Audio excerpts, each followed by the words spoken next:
Ladies and gentlemen, welcome back to another episode of our Thrive in China roundtable. Apologies for the late start. I had to reboost my Zoom. It always happens at the wrong time of the day. But again, once again, welcome. If for those of you who aren't familiar with our Thrive in China roundtable, this is a weekly roundtable where we focus on different administrative topics surrounding corporate administration and corporate governance in China. Before we start today's roundtable on looking at human resources, allow me to just briefly introduce who we are. Woodburn Accountants and Advisors is one of China and Hong Kong's most trusted business setup and corporate administration advisory firms. We are located and headquartered in Hong Kong with a subsidiary in Shanghai. We only help foreign investors with their entry into these two jurisdictions, focusing again on developing business models and helping these companies to administer, maintain, run, operate their organizations, both then in Hong Kong and China.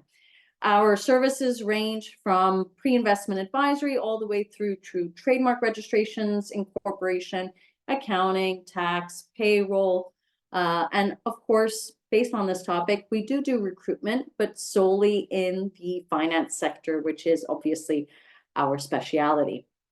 A little bit about myself. My name is Christina Kohler-Colucci. I'm the head of business advisory at Woodburn Accountants and Advisors. I have been working for the last 20 years with companies, foreign invested companies in a variety of different industries and sectors, all the way from food and beverage to industrial machinery, high tech, AI, etc. In regards to their market entry into China, as well as then their growth and their scaling in the region. So to start off with today's topic, we're going to be looking at, or I've tried to create an essential guide to recruiting those first hires for your team located in China. I don't have my first hires. I'm almost 21 years into working in the mainland Chinese market, and I don't have my first hires any longer, but I certainly tried to maintain them. Made a lot of mistakes along the way. Probably shouldn't have maintained a lot of them. But you learn as you go. And I thought I would create a guide today to give you insight on what you need to consider when you're trying to look for people in China, how to recruit those people, what should be your process or standard operating guideline, what you should be looking for in terms of skill sets. So let's just get cracking on this. The first thing I think people need to understand is the Chinese talent landscape, which is very difficult to do if you're not on the ground in China. But I need people to understand that there is a very dense and large population in China. There's 1.4 billion people. You need to narrow then that demographic into your talent pool based on the location of where you're looking to hire people. I have a lot of clients who want to set up their organizations in tier 3, tier 4 cities for cost reasons without even understanding that there's no talent pool located in those regions. If you are in AI, fintech, and you're looking for computer software engineers who are well established, you know, I'm not going to say now you need to go to Chengdu and Chongqing. You're not going to find necessarily the talent pool there. The majority will probably be based in other locations. The next thing you should really understand is also the educational system. Now, if I'm going to summarize the educational system in China based on my experience working with employees in China, it's that a lot of the employees are not taught to think outside of the box. Most of them are there to memorize and regurgitate information. They are told what they should be doing versus having high levels of curiosity and asking consistent questions or being proactive and asking questions. Try to understand the educational system because this will help you understand the skill sets you're looking for and where you probably have to focus on training at a later stage. The next thing you have to think about is the rapid economic development of China itself, and where are the new graduates going towards, which is generally tech, finance, healthcare, as well as, I would say, marketing, branding, consumer related type of influencer work as well. But again, I am generalizing in this regard. Another thing to be looking at is urbanization and migration. Again, there are a lot of people that are moving still into the tier 1 cities. However, there was a big exodus from these tier 1 cities during COVID, particularly the Shanghai lockdowns or right thereafter. So there has been a drainage of talent in these big cities. So not always so easy to find people. It's also not so easy if you are looking for expatriates to find expatriates locally in China either. Technological innovation is something that is huge. I've had quite a few clients head over to China in the last few months, and they are just lost with that technological innovation and with the idea that everything can be done on your mobile, and them being lost in the types of apps they need to download just in order as a businessman or tourist traveling within the country. So obviously, there has been huge advancements during COVID in that regard, and it's making sure you have a team that is up to date and up to speed and willing to be up to date with that technological innovation. Cultural and language considerations. Listen, I am going to say that things are improving dramatically in terms of language, particularly the English language, although now, if you look back at the educational system, English has been taken out of the Chinese curriculum, and I believe in some cities it is coming back in. So it is really, really important to understand whether the English language is important to you, let alone any other languages. It's important also, I think, to understand the cultural side of doing business in China, understanding what guangxi is, etiquette, and how to foster a multicultural environment within your organization in order to be able to not only attract people, but then also ultimately retain people. Last but not least, when we're looking at the talent landscape, you have to look at government policies and regulations and what can you do and what can't you do, right? You need to be able to understand what are the labor laws, not only the Chinese labor laws, but also the specific labor laws to your city where you are registering your company or where you're planning to hire people. Understand also the labor laws that are pertinent to the fact that if you have an entity in Shanghai and you want to hire people outside of Shanghai, how will that impact social insurance and housing fund? It is really important to keep yourself up to speed and know what you can and cannot do.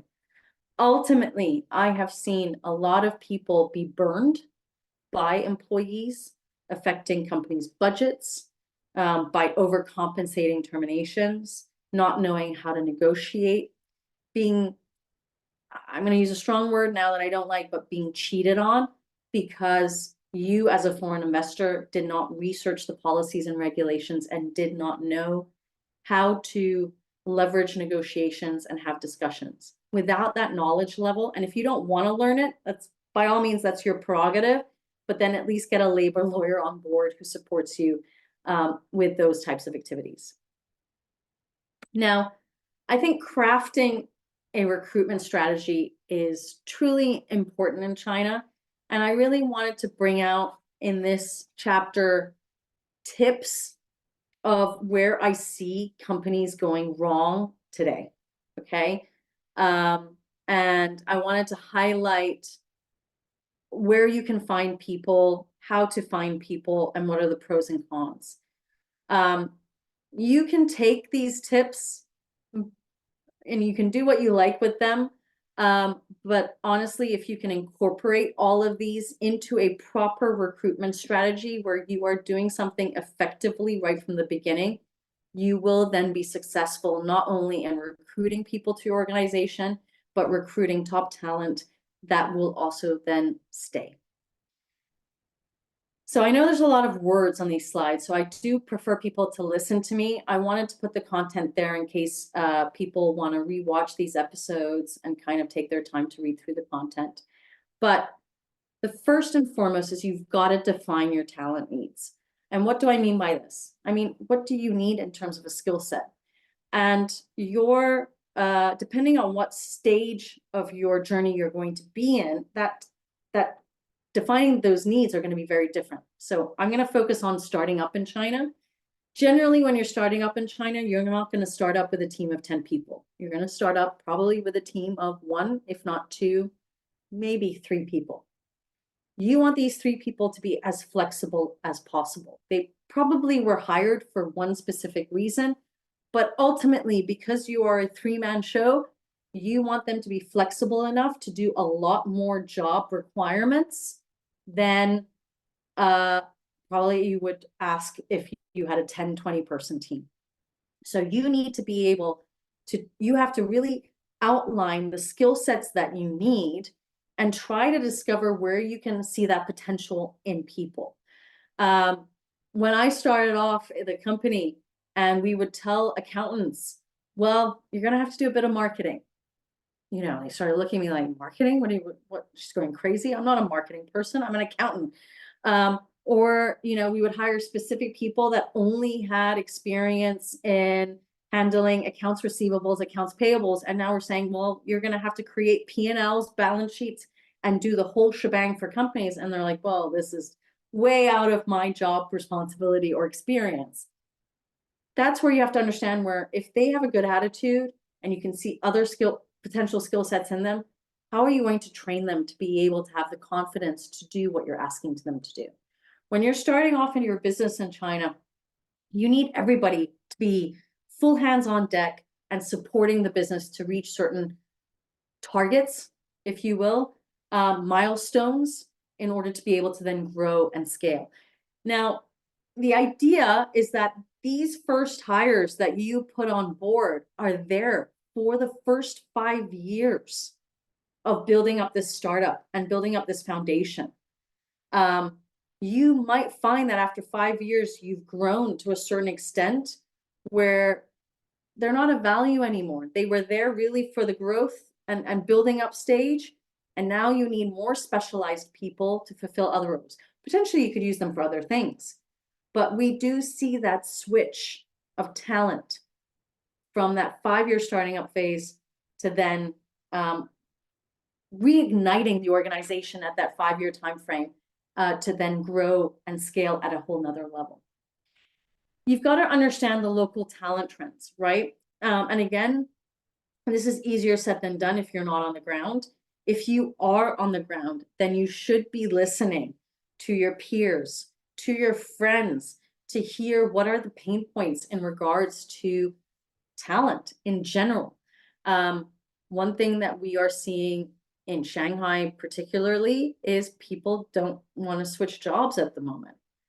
They want stability. They are concerned by going for higher promotions, because the trend is if a company does not succeed, then usually it's the last hires that are going to be fired. So we're seeing this a bit hesitancy, if you will, of switching jobs and moving from one company to the next company. Understand what those local talent trends look like for the city that you're looking to hire in. The third, and this is where I didn't have to do this 20 years ago. I didn't have to build an employer brand at all. Today, we all have to build an employer brand.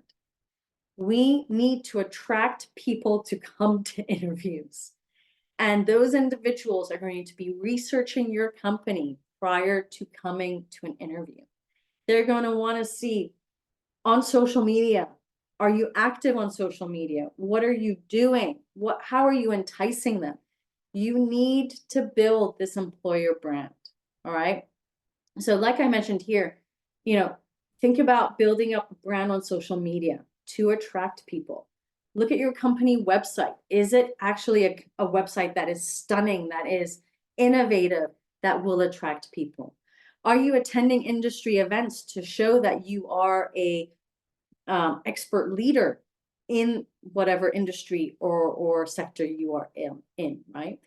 Another thing that you have to build is a hierarchy, which is very hard to do when you're a startup and you've got only 3 people, and the last thing you're thinking about is a hierarchy and all of that. Those 3 people are probably reporting to one person, and that's it. But it is better, in order to get people on board, to create a vision of where you see the company going and what type of career developments these first hires could have within your organization. And potentially in the back of your mind, you're already thinking, well, I'll probably get rid of them in 5 years, but I still need to retain them for those first 5 years. Okay.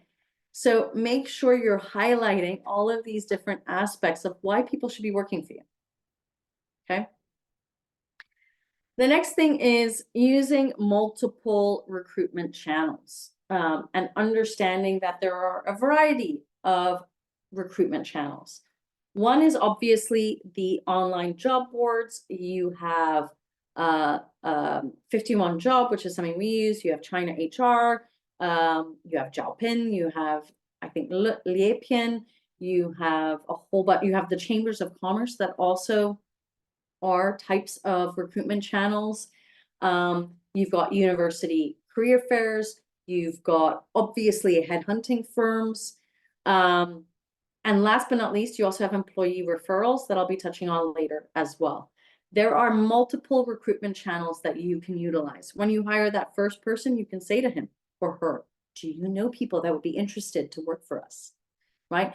Not that I'm saying you need to hire other people's family members, but perhaps they have colleagues, ex-colleagues that would fit perfectly in certain roles. Utilize this network to find people and find these potential candidates that would be interested to work for you. Keep in mind, this step is labor intensive.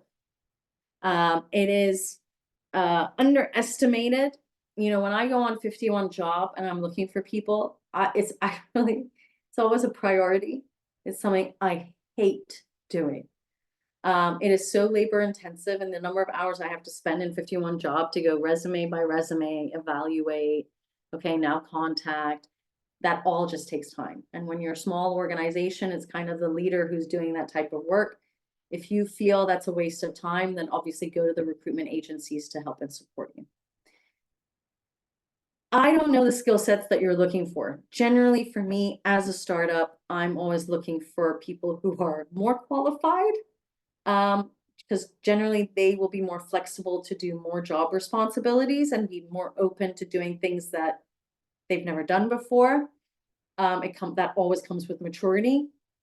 However, if you are defining your talent needs and you're saying, actually, no, I need young graduates to do XYZ jobs, then forge partnerships with universities and colleges in the city that you're establishing in. Go to campus recruitment events. Maybe use them for internship programs initially, with the hope that these students then become full-time employees. I didn't use that avenue enough, but definitely in Shanghai, you could go to Fudan University, Jiaotong University, forge partnerships and say, we're looking for, I don't know, 3-4 interns per year. I'm making the number up. Generally, you don't pay for interns. It's free labor, but you do have to have clear job responsibilities to be able to engage them.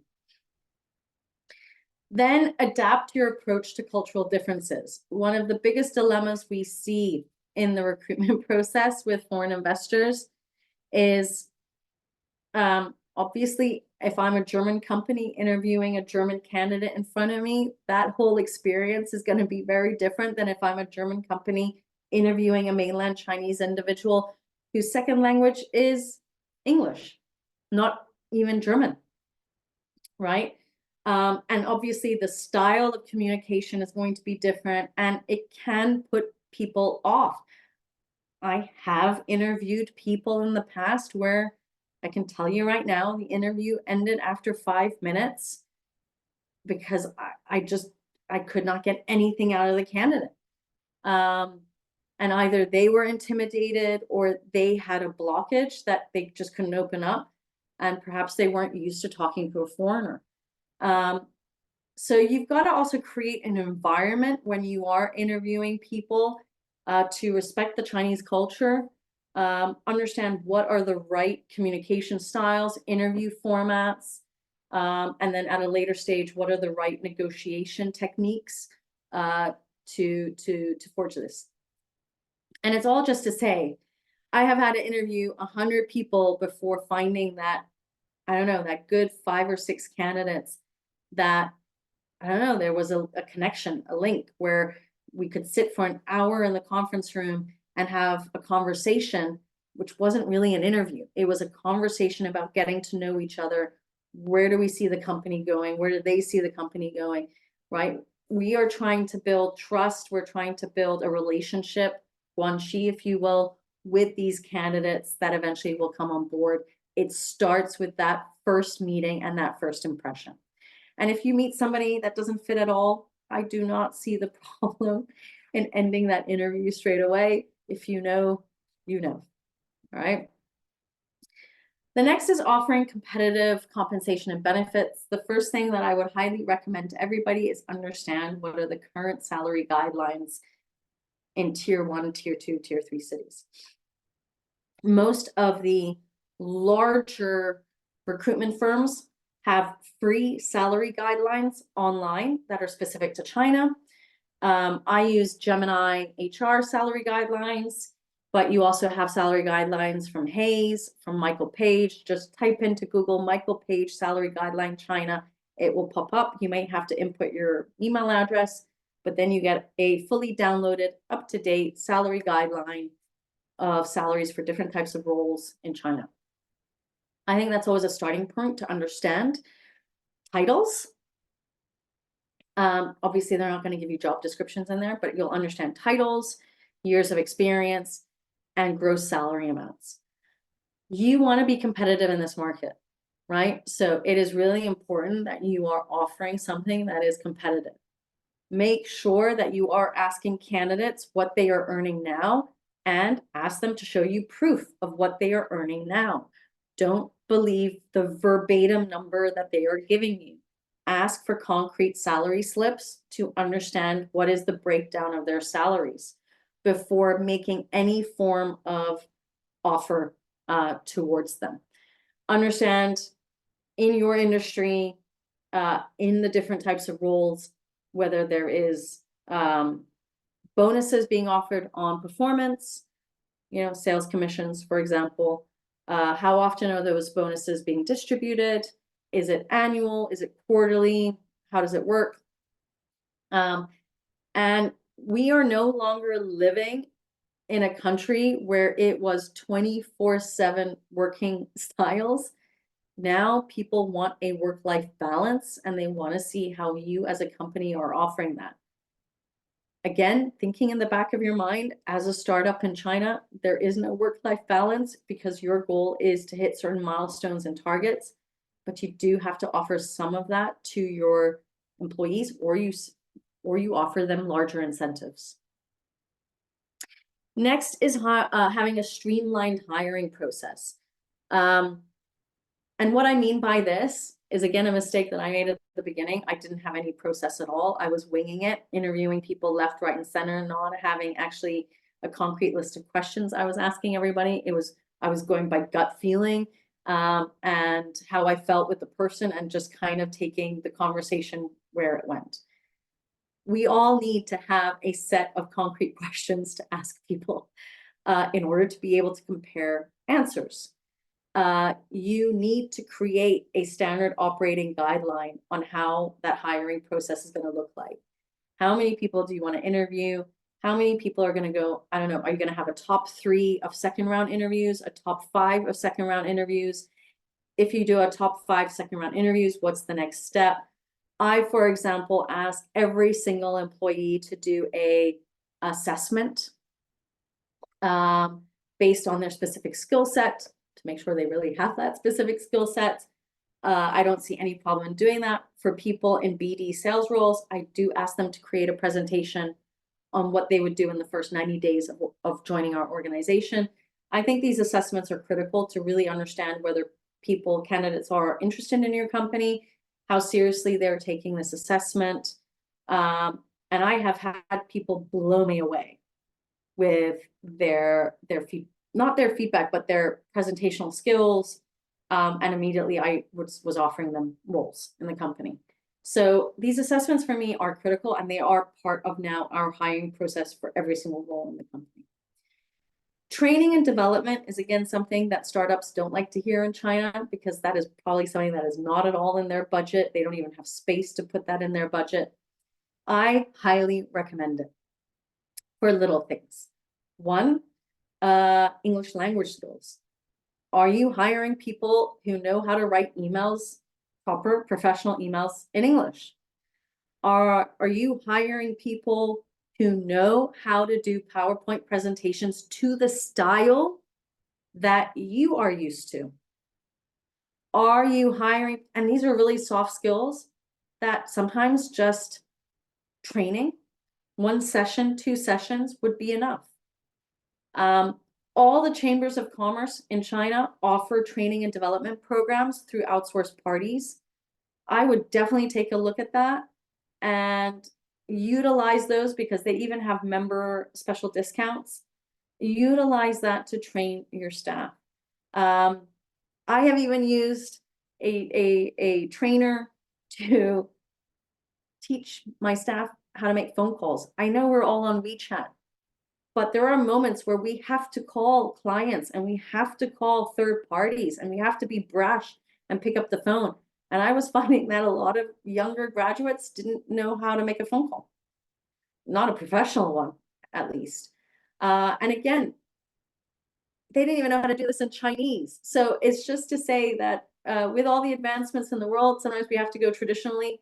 Make sure you are investing in training and development, especially if you are looking to retain people.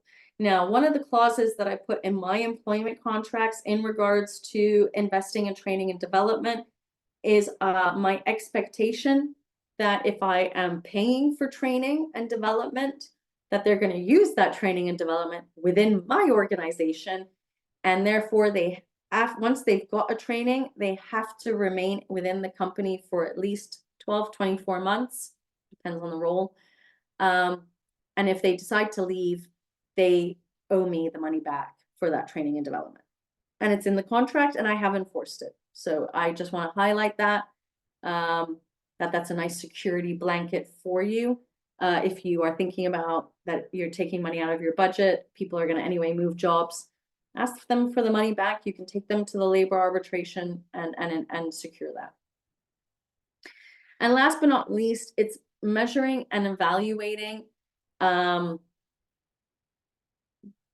the recruitment performance. Again, not many people do this in the startup phase, because the minute that they have somebody on board, they are full ahead go, focusing on the core functions that need to occur within the organization. And obviously, as a startup in China, you may not have an HR department to fulfill this job. I think that it is really important to understand your recruitment efforts against certain key metrics, like time to fill a position, how many people were interviewed, what were the set of questions that were being asked. Remember, as you are growing and scaling, you're going to need to have this data anyway. Better to have this data right from the start. Another key consideration that I want to highlight today is how to assess talent and select candidates in China. And I think what is really interesting here is that foreign investors don't know what they can and cannot ask when they are assessing talent. So I wanted to highlight here what you can ask and what you can do. So the first is obviously having structured interviews. Like I said, I didn't do this in the past. For me, it was having a set of questions that were mandatory for the interview. If we went on tangents, that's because there was just proper conversation occurring. But you need to make sure you stay on track with these structured interview questions. The next is technical assessments. Like I said, I do an assessment for every single candidate based on the skill set that I'm looking for. If they are managerial roles, I do an assessment based on the managerial role. If I'm hiring an accountant who's got VAT refund expertise, I am assessing them on that VAT refund expertise, and we create case studies that they then have to answer to us on how they would solve X, Y, and Z problem. So it's these assessments are critical in my opinion. Spend time on creating these assessments. These are going to be templates that you can use all the time as you are growing and scaling, but I truly think they're invaluable. I also think they have always been a way for me to get ideas from other people I might not hire. If I am asking 3 people in a senior managerial role to create a PowerPoint presentation to me and say, what are you going to do in the first 90 days? Listen, they might give me some great ideas. I'm not going to hire all 3, but all 3 might offer me ideas that I can implement within my own organization. So I have truly found these assessments to be invaluable. Cultural fit interviews. Again, when you are starting up in China, you are creating a multicultural environment. A lot of that will stem from the leader of that startup in terms of how they are going to create this multicultural environment.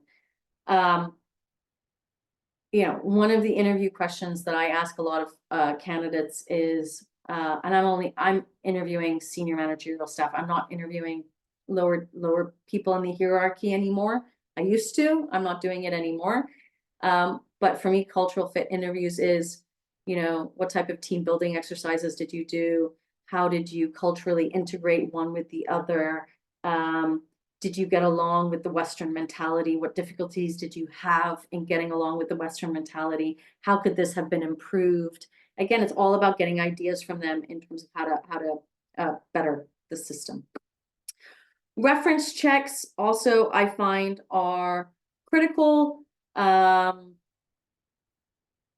You know, just making sure they have reference checks. I mean, a lot of that stuff can also be faked, but it does not mean that you can't have called the first employer and just say, hey, what did you feel about these people, right? Assessment centers, psychometric assessments, behavioral profiling are things you don't necessarily have to do. I do know, I actually met at Christmas a gentleman who runs a fund in Hong Kong. He asks every single candidate to do a behavioral profiling. I have also asked senior managerial staff to do an ELI. An ELI is a energy leadership assessment. It's for me to see how well they deal with stress in high intensity situations, which can occur. So you know, these assessments can be very good. They might cost you some money, however, to ask people to do it. So evaluate whether that is really a necessity or not. But I want to tell you, you can ask your candidates to do this. Also, it's up to them whether they want to do it or not. If they don't want to do it, that is a sign that they are not the right fit for your organization. Panel interviews. So in my organization, we do the panel interview as the last step in the interview process. On that panel, and again, these are senior managerial positions, we have 2 people on the panel, myself and my head of client services, where in that panel interview, we are going through the technical assessment presentation, if you will, and then asking questions from both our sides. We have a structure of what those questions will look like and the type of information we're trying to gain. I think this is invaluable because, again, having multiple people on a panel gives, I don't know, additional stress, but that replicates a team meeting and how they are coping in a team meeting setting with seniority. Assessment criteria alignment is also critical, especially if you're doing panel interviews. You need to align with all the various departments what you're looking for in these roles. I know that certain departments will say we want XYZ, but when you're hiring your first people, usually that alignment is between HQ and the leader in China, right? In terms of what are the criteria that you're looking for. And then I do highlight here continuous improvement. get feedback from candidates on how they found this recruitment process. Was it too stressful? Was it too intensive? There is absolutely no harm in asking people what the experience felt like. Evaluate yourself. Ask the panels of interviewers what the experience was like. Did they like it? Did they not? How can it be improved? We are always looking to improve our standard operating procedures. So get the people involved and ask for opinions. Either sending out a survey, or, you know, when you're informing people they didn't get the role, maybe do that over the phone or do it over Zoom and say, you know, could you give us feedback on this process? You might even want to use those opportunities to say, could we keep your resume on file? You were in the top 3. Unfortunately, we found a better candidate. But if in the next year or 2 we're expanding and growing, could we reach out to you again? You always want to leave these conversations in a positive note, especially if they were great at what they were doing. Navigating cultural and language challenges in China, again, is something that I think is critical.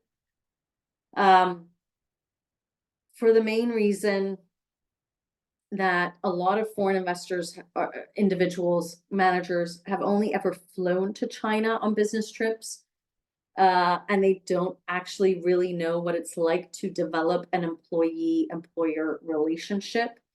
So doing cultural etiquette courses, even learning basic Mandarin is fundamental.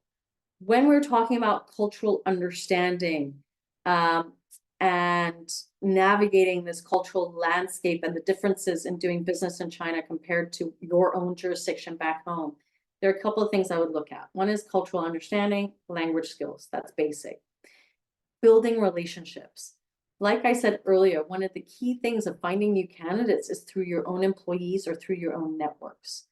I have a lot of small, medium-sized companies who are not going through the online job portals. They are also not going through headhunting agencies to find people. They are just asking around and using their network to find, do you have somebody who might be interested in a job?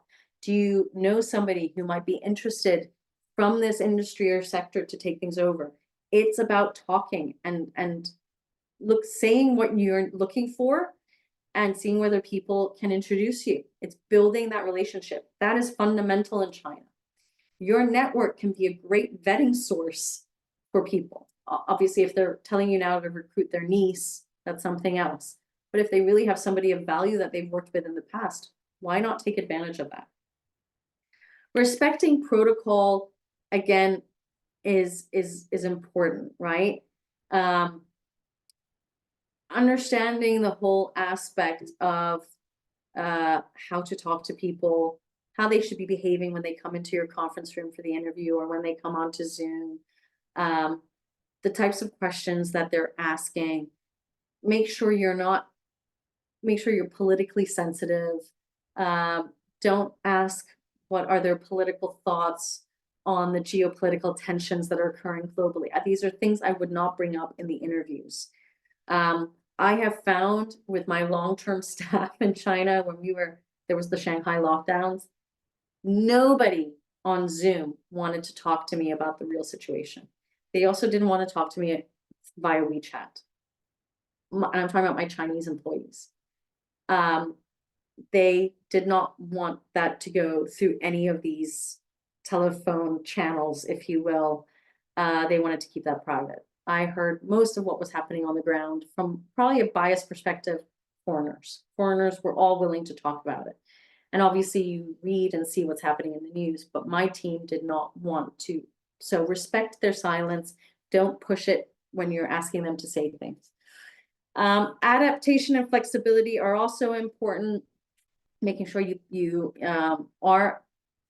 yourself are flexible and adaptive. And then obviously, if you need help, seek local expertise on this. Now, when you are doing your first hires, I cannot emphasize this more. This is where we are finishing on today, guys. It's the onboarding and the team integration in China. And I say team because these are your foundation people for creating that foundation, creating those system processes, getting those first contacts coming in, those first sales coming in, whatever it might be, and moving on from there. Do not underestimate onboarding and team integration. This was almost impossible to do during COVID. I say almost impossible because there were still things you could have done through Zoom. But obviously now with borders being open, please make sure you take this step seriously. And I want to offer you a couple of tips on how you can make that experience great from your side as a company, as well as from the side of the employees. The first is to provide cultural orientation, right? Now, I am talking here about expatriates understanding the Chinese workplace, how to do business in China, the etiquette, the importance of guanxi. However, I also think it's really important that your mainland Chinese staff get cultural orientation over your jurisdiction. If you are a German company, why are you not culturally educating your team in China, your mainland Chinese team, on German etiquette? This is a two-way street. When your Chinese employees understand how it works to do business in Germany or how it works to do business in the UK, this is just transparency for everyone, okay? I do not see why you cannot provide that cultural orientation to them. And there are experts on the ground who offer this, okay? So, I mean, Woodburn does not, but there are companies out there who do this type of cultural training, but both ways, all right? The second one is assign mentors or buddies. And again, what I mean by this when you are hiring your first hires is you will have a leader in China. He might have been seconded over, or he's going to be traveling back and forth, but he is going to be managing the China operations.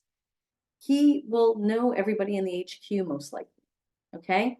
And if he doesn't, then buddy him up to somebody in the HQ who can give him that guidance and support and say, you guys now are a pair for the next 12 months. If he needs any advice or he needs to understand who to go to within the organization to get information, you are his mentor or buddy who's going to help. If you are hiring then within that little circle, a brand manager, buddy up that brand manager with whoever is the brand manager in the UK, in Germany, wherever else. These mentorship relationships will only help to provide transparency, help with the cultural orientation, but also it is a great team building exercise to get both the HQ and the China operation together, okay? Assigning mentors or buddies, it's a great program to start within your organization. And it does not take a lot of effort to do it. Obviously, I would recommend you partner up people from the same departments. Partnering now the brand manager with the CFO, I don't find that wise. They speak a different language. So make sure you're also putting people together that makes sense, all right? When you are onboarding people, you need to clarify the roles and expectations. Like I said earlier, you're looking for candidates that are going to be flexible, where they're going to do multiple jobs for you, not specific to what they're doing. For example, I had a client who hired a brand manager in Shanghai who ended up doing a couple of finance activities, i.e. going to the bank, drawing up expense reports for the employees. These were things she was not specialized in at all, but she went out and did it. So make sure you have identified your expectations. And if you can't even imagine right now what they might be doing, make sure that they're aware that if you ask them to do something, they don't know how to do it, just maybe you can give them guidance or give them a way of figuring it out. But make sure you're also putting this in writing, that everybody is aware of the rules and expectations. If you are not transparent with this, you will find you will lose employees.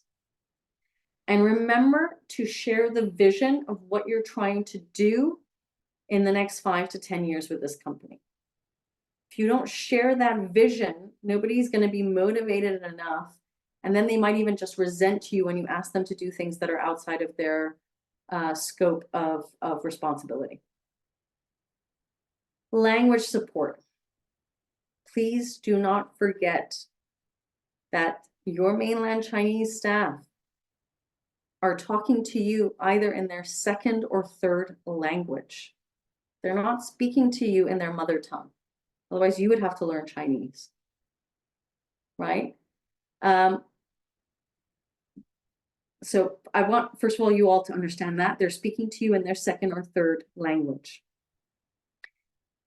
It might be that certain nuances are misunderstood, that they cannot clearly explain issues that they're going through. They might not even be able to explain the successes that they're having properly. Offering language support as a type of investment in training and development is important. And I would do this on both sides. You know, those mentors or buddies that you're appointing to the team in China, maybe they should also learn a little bit of Mandarin to start off with, right? Or also get cultural training from abroad. Help to facilitate this. It's really, really important that language does not become a fundamental barrier to doing business. Promoting cross-cultural collaboration. Now for this, I'm talking only about team building activities. So when I started off in China, the first thing that I implemented was a weekly lunch, team lunch. So we specified a specific day. I forget what it was. I think it was a Thursday. And Thursday lunch was sacred. It was where the whole team, and you know, I started off with one person that slowly got built up on. And when we hit a team of 20, 25 people, I still organized. I didn't organize it at that point. My team organized it, but we would choose a different restaurant every single time. We chose Western restaurants, Chinese restaurants. And by Western, I mean Spanish, French, German. I mean, we tried everything. And we would spend 1 hour, 1.5 hours every week having this lunch. It was fantastic. It just got people out of the office a little bit more comfortable. And yes, you know, these things didn't break my bank. Okay. Chinese lunches, you're talking about what, 30, 40 RMB maximum per person when you're sharing dishes. It's not breaking the bank. Other types of activities that ended up happening within our organization, because I started this lunch thing, was once a week badminton. We had a sports hall near our office. It started off with a group of 4 people going at lunch for badminton. I allowed them to have an extra half an hour. People then came on. The Westerners started coming into these badminton tournaments, and they started getting competitive with each other. A lot of the times I felt like they were venting out their frustrations, but it was a great team building exercise. And it started off with somebody coming up to me saying, are you okay if we go play badminton at lunch? We might be half an hour late coming back to the office. I loved it. There were occasions I joined in. Okay. Ask also your team to come up with ideas themselves based on what they like to do. Not everyone liked to do badminton in my office. Try and find other things that they can do as a team. Not everyone has to join in. It's about building this camaraderie, getting to know each other outside of that office environment. Encouraging open communication is fundamental. Again, you cannot grow and scale your business without having these people giving you insight. I am a foreigner, been doing business in China for 20 years. I am still, in my mind, not an expert. I don't know everything compared to my local team. And that's where I need their opinions. I need them to be able to share ideas. We do have anonymous ways for people to share ideas, raise suggestions, raise complaints, provide opinions. I don't want there to be any barrier. I want people to be able to talk freely and give advice on how we can grow the business. I find them more the experts than myself. So make sure you have that available to you. And by the way, when I first started up with a very small team, in order to encourage open communication, I would take out each team member one-to-one on a lunch. And I found out a lot of gossip, and a lot of things were revealed. And that's where I also terminated people because of things that I then discovered. I also didn't want people to go, but I saw how miserable they were with these one-to-one conversations. You can start off small, have one-to-one lunches with people. Everybody's got to eat at some point in the day. Have these 30-minute, 45-minute, 1-hour lunches to get to know each other, but also to open these doors for communication. We all want team harmony. I know at this point, it might not always be able to do that in large organizations, but when you are small, you want team harmony. If I can give anybody a tip, when I first started off in China, I only hired a female team. At a certain point, there was way too hormonal in that office. We definitely needed to get men on board. Make sure you've got harmony within your organization. And obviously, we're all leading into this equality, diversity aspect. Make sure you are instilling that. It is really important.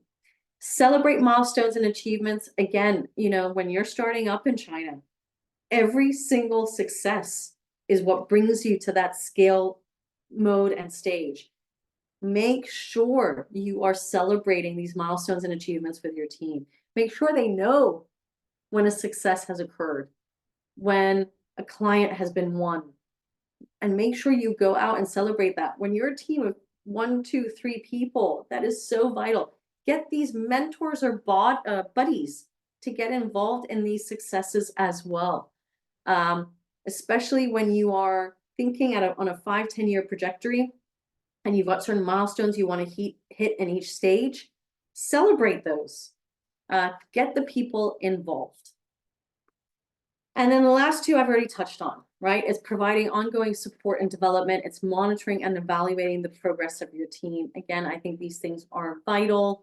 Obviously, it's easier said than done when you don't have an HR department who's usually in charge of this. It falls kind of on your shoulders. But if you create standard operating guidelines, you'll be able to do that. So I hope these tips and suggestions have helped you. I hope it has been a guide for you in terms of how to get these first hires, where to look, how to interview them, how to assess them, and definitely then how to get them on board and develop them as a team. If you guys are interested in having a call to discuss this further, in the email tomorrow with the recording link, I'll provide you also with a link to my diary where you can set up a call directly with me. If you want to join our WeChat community, this is my QR code to WeChat. You can scan it, connect with me, and I would be happy to then add you into the Thrive in China community. Last but not least, next week, we are going to be talking about the supervisor role, how that has changed, what are the advantages and disadvantages of that key role. 13th of March, we're going to be looking at income tax exemptions for expatriates. And then on the 20th of March, we're going to be looking at location choice in China and the tax and legal ramifications on that. You have to register for all of these events individually, but just remember, these roundtables are every Wednesday at 1 p.m. Central European time. If you do have any questions, don't hesitate to put them into the chat box. If there are no questions, then I will leave you today. And I really appreciate for those people that joined live. Thank you so much for joining live. And for those that are watching it on replay, again, don't hesitate to reach out in case you've got questions. Have a great day. Take care and goodbye.